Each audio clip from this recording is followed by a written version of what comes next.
Hello viewers, I'm your host Pratiksha Mishra with another episode of South Asia Focus. Let's first talk about the partnership between India and Maldives, which is a pivotal aspect of stability in the Indian Ocean region. As both nations confront shared challenges, their collaboration becomes increasingly crucial.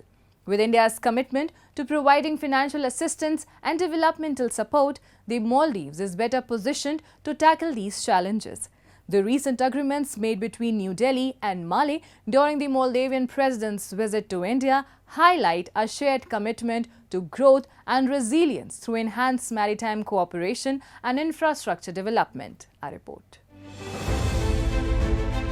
India and the Maldives share deep-rooted cultural, religious and commercial ties that are steeped in history. This multifaceted relationship has remained close and cordial over the years. India was one of the first countries to recognize the Maldives after its independence in 1965 and to establish diplomatic relations.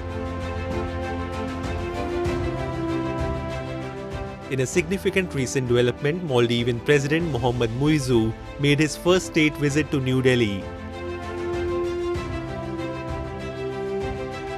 During this visit, he and Indian Prime Minister Narendra Modi engaged in comprehensive discussions to review the full spectrum of bilateral ties, emphasizing their importance for regional stability. They highlighted the notable progress both countries have made in deepening their historically close relationship, which benefits the people of both nations. Prime Minister Modi and I held extensive discussions, taking stock of our successful development journey together and charting a path for the future collaboration between our two countries. We agreed on a comprehensive vision document charting the course of our bilateral relationship. As Prime Minister Modi met President Muizzu, India announced support for the Maldives, including 30 billion Indian rupees and $400 million as part of a bilateral currency swap agreement to help address the country's financial challenges. The leaders agreed to begin negotiations for a free trade agreement and signed 5 agreements focused on the currency swap, judicial officer training, corruption prevention and law enforcement training.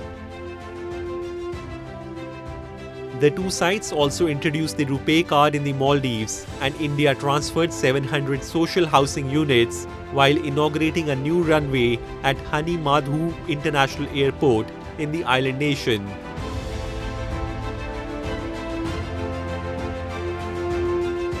India and the Maldives, as natural allies in the Indian Ocean region, are united by shared challenges that impact their security and development. They are committed to enhancing maritime and security cooperation for the benefit of their people and the broader region. The visit of the Maldivian president highlighted the mutual commitment of both leaders to strengthen their partnership, emphasizing their dedication to shared growth and effectively addressing regional issues. PM Modi affirmed the importance of India's relationship with the Maldives under its Neighbourhood First policy and Vision Sagar, reiterating India's steadfast support for the Maldives in its developmental efforts and priorities. हम Maldives national defence forces की training और capacity building में अपना सहयोग जारी रखेंगे। Indian ocean reason में स्थिरता और समृद्धि के लिए हम मिलकर काम करेंगे। हाइड्रोग्राफी और डिजास्टर रिस्पांस में सहयोग बढ़ाया जाएगा। India has consistently played a vital role in supporting the Maldives, reflecting the strong historical and geographical ties between the two nations. Over the years, India has extended various forms of assistance, including economic aid, developmental projects, and disaster relief. Notably, India has contributed to the Maldives' infrastructure development, funding projects like the construction of roads, hospitals, and housing. Additionally, during times of crisis, such as natural disasters or health emergencies, India has swiftly provided humanitarian aid, including food, medical supplies, and technical support. order to deal with the structural issues in their finance, in the banking sector and others, it is very important that some kind of a financial injection is made into the economy, and that's precisely what India has done by providing a bridging facility of 30 billion rupees and then giving some over 380 billion or something like that as assistance or grant or loans for carrying out projects. And so they have agreed on many projects in the process also that will continue. But for all that, it is important that your financial health is good. And India has tried to provide all the assistance that has been requested by the Maldivian president. India and Maldives work together to tackle shared challenges and enhance cooperation in various sectors. The commitment to mutual growth and development remains steadfast. The collaborative efforts in finance, infrastructure and security illustrate the importance of this partnership, not only for the Maldives but also for the stability of the Indian Ocean region as a whole. With a focus on shared prosperity and resilience, India and the Maldives are poised to navigate the complexities of the future together. Moving on. India's Gujarat state is setting a remarkable example in the renewable energy sector. With initiatives like the Surya Ghar Bijli Yojana, the state is making rooftop solar panels accessible to residents who now enjoy reduced electricity bills and the opportunity to sell surplus energy. Gujarat's hybrid solar and wind projects, along with a commitment to sustainability, position it as a leader in India's green revolution, contributing 12% to the nation's renewable energy capacity. As the state pioneers this energy shift, it lays the groundwork for a sustainable future for all of India. Take a look. As Gujarat celebrates Vikas Saptah, marking 23 years of Prime Minister Narendra Modi's policy-driven governance, the state has emerged as a leader in India's green energy revolution, contributing significantly to the country's ambitious target of 500 gigawatts of renewable energy by 2030. From large-scale solar parks to electrification of its transport sector, including the introduction of electric buses across major cities, Gujarat has not only become a renewable energy hub, but has also charted a roadmap for the entire country, thanks to PM Modi's far-sighted vision that integrated public-private partnerships, job creation and sustainable growth. Gujarat Bharat का वो राज्य है जिसने भारत में सबसे पहले अपनी solar power policy बनाई थी। पहले गुजरात में पॉलिसी बनी, इसके बाद हम नेशनल लेवल पर आगे बढ़े। दुनिया में जैसा अभी भूपेंद्र भाई ने बताया, क्लाइमेट के लिए अलग से मिनिस्ट्री बनाने वालों में भी गुजरात बहुत आगे था। With rooftop solar initiatives making renewable energy accessible to common citizens, thousands of households and businesses in Gujarat are benefiting from solar panels installed on their rooftops. According to a report by World Economic Forum, Gujarat has nearly two-thirds of all residential rooftop solar power in India, despite having just 5% of India's 1.4 billion population and 6% of its land mass. Gujarat had already introduced its own subsidy system called Surya in 2019. Gujarat's rooftop solar program, which was launched in 2010, has been an inspirational model for the nation by 2024 PM Surya Ghar Bijli Yojana. Atul Shah, a resident of Ahmedabad, describes rooftop solar as one-time investment, lifetime profit initiative. It not only lowers electricity bills, it is also a profitable venture as individuals can sell excess electricity generated from these solar panels. हमने जब लगवाए हैं, सबसे पहले हमने लगवाए थे society में, फिर आसपास वाले पड़ोसी को भी हमने किया कि उसका ये बेनिफिट है, ये लगवाओ, और इसके हिसाब से समाज सेवा भी हो सकती है, आपका बिजली का बिल भी कम आएगा और आपको ये बेनिफिट रहेगा। खाली एक बार साफ करके आपको अच्छा बेनिफिट आपको रहेगा। तो आसपास के लोगों ने भी लगवाया उसके जैसे panel.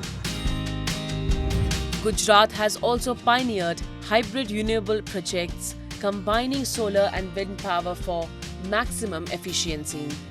Gujarat contributes to nearly 12% of total renewable energy capacity of India. The state has been power surplus since 2009. It is the first state in the country to achieve 100% electrification. The Gujarat's renewable energy model also aligns with sustainable development goals, reducing carbon emissions and demonstrating India's commitment to addressing climate change. अगर मैं बात करूं इस दुनिया का सबसे important मुद्दे तो ग्लोबल वार्मिंग और क्लाइमेट चेंज है।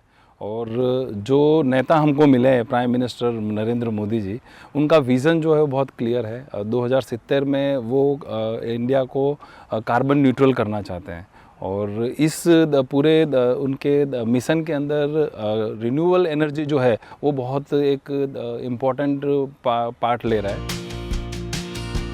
Industries in Gujarat too are reaping the benefits of this energy shift. The state's commitment to sustainability has made it an attractive destination for manufacturing units. As India looks forward towards achieving its ambitious renewable energy goals, Gujarat remains at the forefront of this transformation.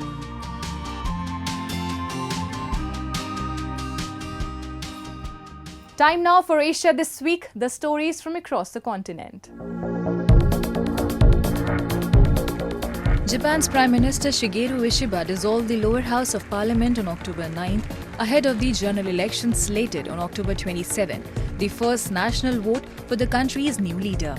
The poll, which will come a year early and ahead of the US presidential election in November, will decide which party controls the lower house of representatives. Speaking to reporters in Tokyo, Ishiba, a former defense minister, highlighted national security and the cost of living as two of his party's key issues ahead of the election later this month. Ishiba became Prime Minister earlier in October after his predecessor Fumio Kishida decided to end his 3-year premiership due to public outrage over political funding scandals involving the ruler Liberal Democratic Party.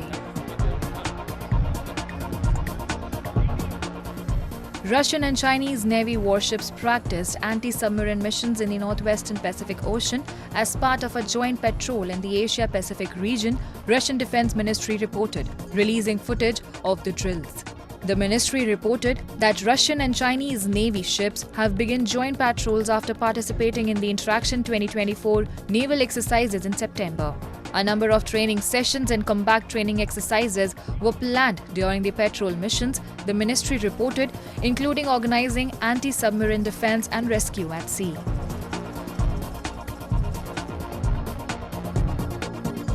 Leaders of ASEAN met with dialogue partner South Korean President Yoon Suk Yeol in a regional meeting held in Vientiane, as both sides highlighted the elevation of a comprehensive strategic partnership after 35 years of trade and cultural relations. การพัวพันอาเซียนสองเกาหลีเป็นการพัวพันที่สำคัญมีความหมายมีเนื้อในและต่างฝ่ายต่างได้รับผลประโยชน์ซึ่งนะครับการเสริมขยายอย่างต่อเนื่องกวมเอา3เสาค้ำของประชาคมอาเซียนคือการเมืองความมั่นคงเศรษฐกิจและวัฒนธรรมสังคมและได้ถือยกระดับเป็นครูหัวมือหอบด้านในปี 2004 ซึ่งเป็นปีที่สปป.ลาวเป็นประธานอาเซียนครั้งที่ และถือยกระดับเป็นครูหอมยุทธศาสตร์ในปี 2010 The ongoing struggle of Baloch activists in Pakistan highlights the urgent need for global awareness and action against human rights violations in the region. Those who demand justice face systematic harassment and intimidation, jeopardizing their safety and the fundamental rights of the Baloch people. Recently, Mehrang Baloch, one of Pakistan's most prominent human rights advocates, was barred from travelling to the United States. Despite accepting an invitation to attend the Time 100 Next event in New York City, her journey was thwarted, highlighting the lengths to which authorities will go to suppress voices that challenges the status quo. A report. When Maharang Baloch, one of Pakistan's most prominent advocates for human rights, accepted an invitation to attend a Time 100 Next event in New York City, she anticipated challenges at the Karachi airport. After all, the 31-year-old doctor has garnered widespread recognition for her activism on behalf of the Baloch minority, a highly contentious issue in a country grappling with a protracted separatist insurgency. Despite her commitment to non-violent advocacy, the Pakistani government's response has been anything but supportive. Baloch has faced various forms of harassment for her efforts, including threats and intimidation. Unfortunately, she was ultimately barred from beginning her journey to New York for the Time dinner. Maharang was set to receive an award for her tireless campaigning on behalf of the Baloch ethnic group. Today I had a scheduled flight for New York to attend the Times magazine's gala for the 100 influential emerging leaders of the world. However, I was unjustly stopped in the Karachi International Airport by the FIA officials. They haven't given me any explanation. They have took my passport and my name is not in the ECL. They are not even responding to my queries. I think this is just an act to silence the genuine Baloch voices, because there was not a legitimate purpose to prevent my travel, just to silence the Baloch voices internationally, to conceal the 2 decades long genocide and the human rights violation back in Balochistan. Because in Balochistan, no media and can ever have the right and competency to reveal what's happening in Balochistan. What happened to Maharang Baloch starkly illustrates the grim realities of human rights violations in Balochistan, underscoring the significant risks that activists endure in their pursuit of justice. This incident not only spotlights the personal challenges faced by individuals like Maharang, but also serves as a broader commentary on the oppressive environment that stifles advocacy and dissent in the region. Maharang's experience raises crucial questions about the state of freedom of expression in Pakistan. Her barring from travel exemplifies the lengths to which authorities will go to suppress voices that challenge the status quo. It highlights a troubling pattern of intimidation aimed at activists, suggesting that the government is more interested in silencing criticism than addressing the legitimate grievances of marginalized communities. However, activists like Maharang Baloch, resolute in their commitment to their cause, embodying a determination that defies the oppressive circumstances they face.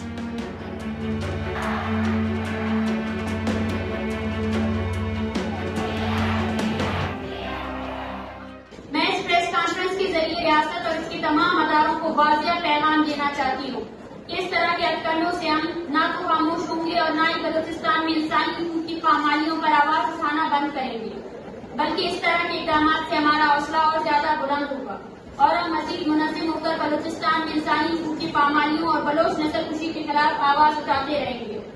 मैं इंसानी हकूक़ की तमाम मुल्की और बैनुल-अक़वामी तंजीमों से appeal करती हूँ कि वो कल हमारे साथ होने वाले वाक़ये समेत बलूचिस्तान में इंसानी हकूक़ की संगीन पामालियों पर रियासत पाकिस्तान को जवाबदेह बनाएं और बलोच कौम की बुनियादी इंसानी हकूक़ को महफूज बनाने में अपना किरदार अदा करें।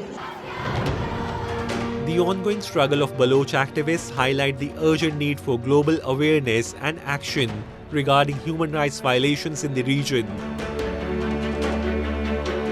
The systematic harassment and intimidation they face not only jeopardize their safety, but also the fundamental rights of the Baloch people. In Karachi, Pakistan's financial capital, residents are grappling with an unprecedented economic crisis marked by skyrocketing inflation and surging unemployment. Families are finding it increasingly difficult to secure even a single meal each day, highlighting the dire situation. Ineffective government policies have only deepened the crisis, rendering basic necessities unattainable for many. As taxes continue to rise and job opportunities vanish, the once thriving city now faces a grim outlook. In recent years, Pakistan has faced a persistent unemployment crisis that significantly impacts both its economy and society. The intertwined issues of rising unemployment and soaring inflation have been exacerbated by a series of policy missteps which have failed to address the underlying economic challenges. Karachi, Pakistan's largest city and economic hub, is currently grappling with an alarming combination of these two pressing issues. This precarious situation has created a challenging environment for many residents, deeply affecting their livelihoods and overall quality of life. The streets of Karachi resonate with the concerns of its residents as the economic landscape continues to deteriorate. The unemployment rate has surged, leaving thousands of families struggling to make ends meet. Many are confronted with the harsh reality of going without meals, a plight made even more dire by the spiraling inflation that drives up the prices of basic necessities.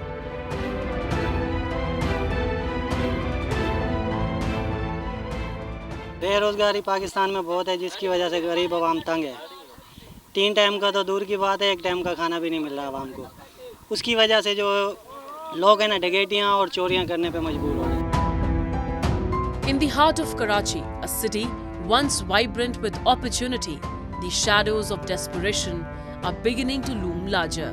Residents bear witness to a troubling reality, one marked by rising crime rates and dwindling hope. Families who once had stable incomes are now facing uncertainty, leading to heightened anxiety about the future. आजकल के जो हालात चल रहे हैं, ये खासकर पाकिस्तान में, ये कराची में फ़िलहाल तो देख रहे हैं, डकैतियाँ वगैरह, चोरियाँ बहुत ज़्यादा बढ़ गई हैं। क्यों बढ़ गई हैं? ये इसलिए बढ़ गई हैं कि पाकिस्तान हुकूमत कोई सहूलियात नहीं दे सकता आवाम को, तो आवाम कोई काम भी नहीं कर सकता। तो ऐसी जगह पे कहीं मिल में जाओ, कहीं भी जाओ, जॉब करने के लिए जॉब मिल नहीं रहा।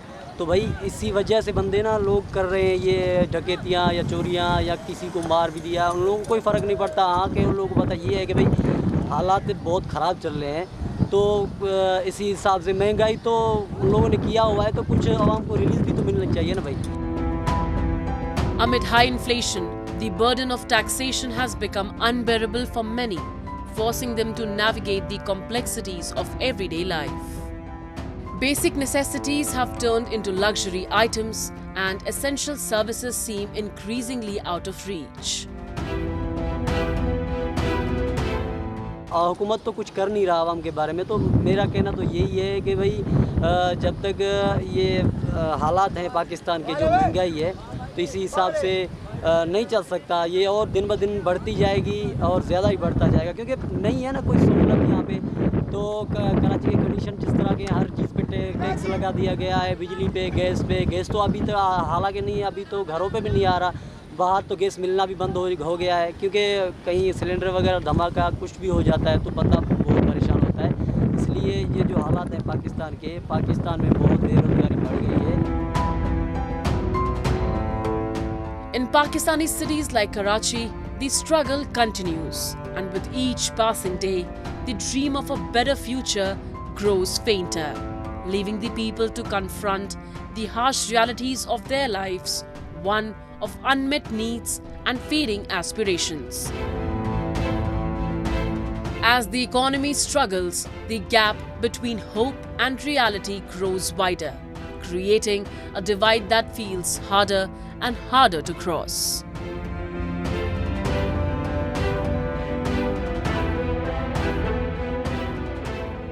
In Pakistan's biggest city, the weight of disappointment grows heavier with every hardship. And with that, we come to the end of this week's episode. See you next week. Goodbye and take care.